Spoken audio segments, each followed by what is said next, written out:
ఏమమ్మా చేతులు ఎప్పుడు పడుతున్నాయా? నష్టాలు వేస్తారా? ఓడిపోయామంటే మాత్రం చరిత్ర చెప్పుకుంటుంది 10 సంవత్సరం దాకా.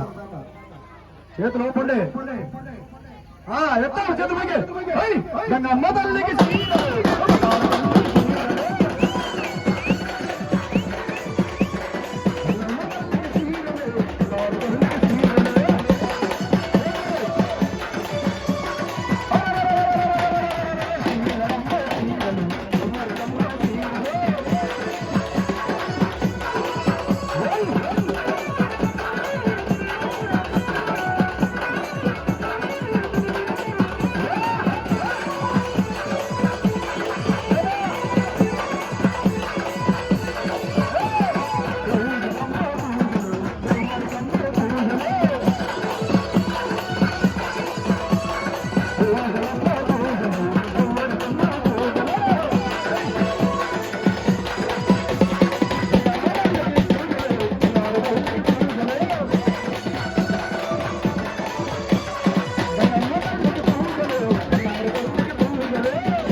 ఎలాంటి పసుపు కుంకుమలు ఎన్ని తగిలినప్పటికీ కూడా మనం ఏం చేయాలి?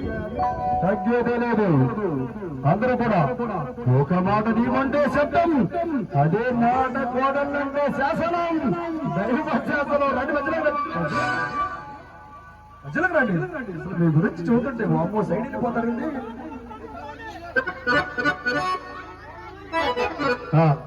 అక్కడ అశ్వత్థామకి లేదు. ఈ ఓరగంట వారి కోడళ్ళకి తిరిగేలేదండి. హుషారైన గీతం. అందరూ కూడా ఉత్సాహం ఉండాలి. చేతులు మాత్రం ఎత్తలేదమ్మా. మిమ్మల్ని మాత్రం పొగుడుతున్నా కానీ ఊపుతున్నా మండలం.